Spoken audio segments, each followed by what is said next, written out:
This year for the Big Finish Lost Stories range, we got a duo of lost stories from the 60s and 70s. The first one was Death World, which was the original version of the anniversary special that would later become the Three Doctors. And if you are a Second Doctor fan, you are eating very well with these lost stories this year, because both of them feature Michael Troughton. We've already talked about Death World before, but now we're talking about Operation Werewolf, which is a story that was originally pitched in 1967 or 1968, which was originally pitched by director Douglas Camfield and also writer Robert Kitts, which was a World War II story featuring the Second Doctor. Now, obviously, it never got made, probably for logistical reasons. There's not actually too much known about what the actual production logistics or the reason it was turned down from. We don't really have much of that documentation in the 1960s. So it seems that Jonathan Morris, who has adapted this story, seems to have had a lot of creative free reign into what this story would look and sound like in the modern era for this 6-part audio adapted for Big Finish Productions, starring Michael Troughton, who's Patrick Troughton's son, playing the Second Doctor. We've also got Fraser Hines and Wendy Padbury reprising their on-screen roles as Jamie and Zoe as well. So Operation Werewolf takes place a couple of days before Normandy is going to be stormed by the Allied forces as part of D-Day. The Doctor, Jamie and Zoe quickly get separated in the forest, and they are basically on opposing sides of the conflict now. Jamie and Zoe are kidnapped by French resistance fighters. The Doctor is kidnapped by Germans, who are trying to enact a sci-fi harebrained scheme in order to win the war and bring ultimate pride to the Fuhrer. And the Doctor, being a man of science, and also a slight case of mistaken identity, because we have another Doctor on the battlefield as well, we'll talk about that shortly. They think that he is the answer to their prayers in order to cause Operation Werewolf to become a success. Let's play a quick clip from Operation Werewolf. Professor Richter, we have the Doctor for you. Ah, the expert physicist from England. Oh, well, I wouldn't say that. The Doctor is too modest for his own good. Well, may I just say how glad I am to see that you made it here intact. Yes, I'm glad to be intact too. I was worried that Schneider's men might have shot you down. Impossible. They were ordered to capture him unharmed.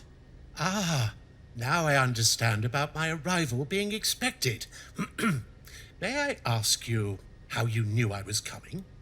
We, what is the English expression, have a mole in their organization.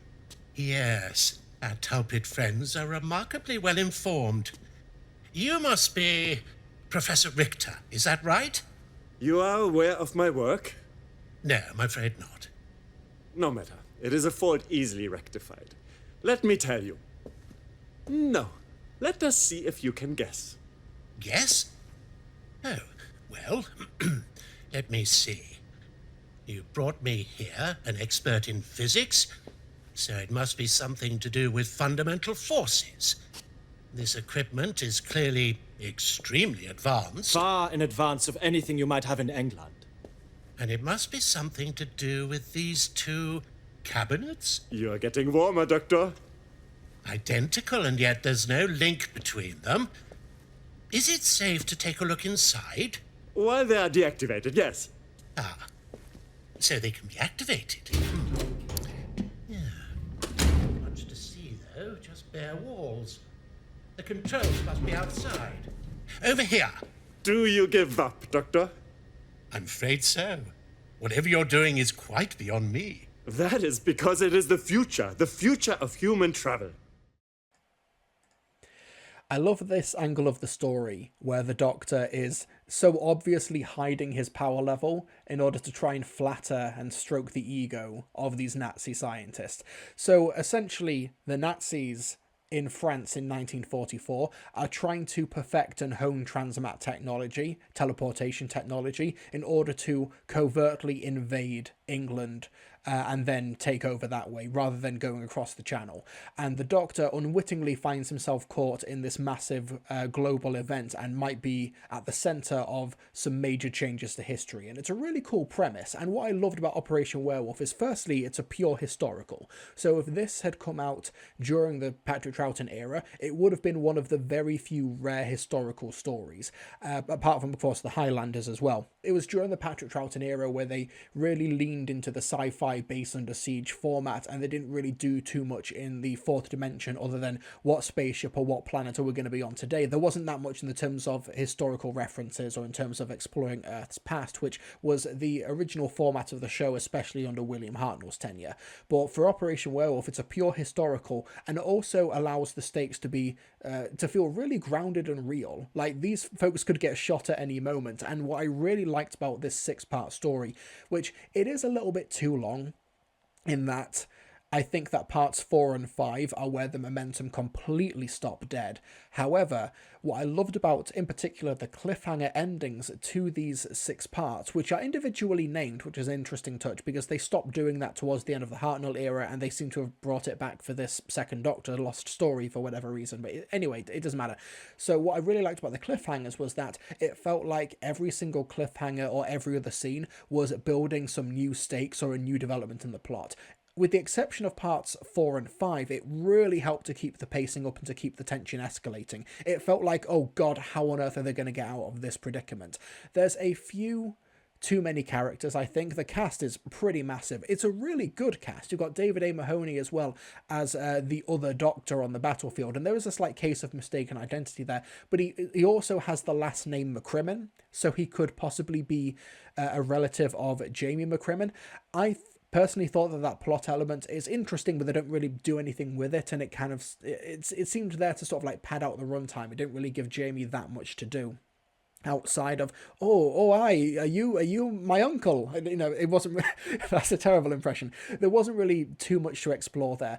There's a pretty cool run where Zoe gets hypnotized by the Nazis with experimental hypnosis technology, but I think she breaks out of it way too easily. But for what it's worth, it was a pretty frightening digression, and it also just sort of underlays these real experiments that the Nazis were doing towards the end of the war, where they were getting really, really desperate. And Operation Werewolf kind of takes that real life historical inspiration and sort of gives it more sci-fi trappings, where this idea of teleportation across the channel and essentially Nazis being able to just invade overnight. They don't need to bomb, there's no blitz, they don't need to make their way over the channel, it just happens overnight. It's a pretty scary prospect, as well as the idea of there being covert Nazi soldiers even in Winston Churchill's cabinet, who is mentioned frequently but is never actually heard in this story.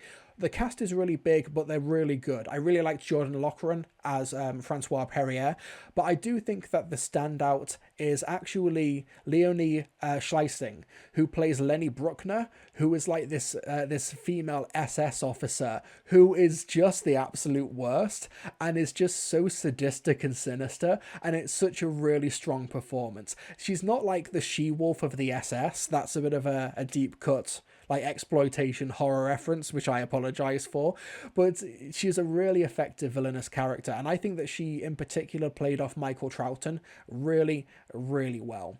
Like I said, I think that the cast is a little bit too big. Some of the characters do get lost in the shuffle somewhat, and I really wish that this had been a 4-part story. I think that parts 5 and 6 are really where I started to lose interest. But then for part 6, it picked it right back up again. It's got a really strong ending. I think that Michael Troughton really excels here. I think maybe Jonathan Morris's script leans a little bit too much into what we already know about the character. Like basically every other line is, "Oh dear, we are in trouble now, aren't we?" And Michael Troughton does a really good version of that line, but it happens so many times, and it's like I kind of want Michael Troughton to put more of his own stamp on the character rather than just recreating the Patrick Troughton greatest hits of lines and delivery. But that being said, I think these are nitpicks at the end of the day. Operation Werewolf, I think, if it had broadcast in the late 1960s, would maybe be in the conversation with stories like Enemy of the World for what is like the best, most dramatically effective story of the Troughton era. I think it would possibly be up there in the conversation. Logistically, it might not have worked on screen because the cast is so big, there's so many soldiers, there's a lot of action set pieces, and some really big idea concepts as well. And maybe the idea of like actually having Nazis possibly able to invade London 20 years after World War II ended might have been a little bit much for family tea time viewing. I know that they have something similar with the Daleks' invasion of Earth, but that is abstracted to an extent with the Daleks, so it's different subject matter.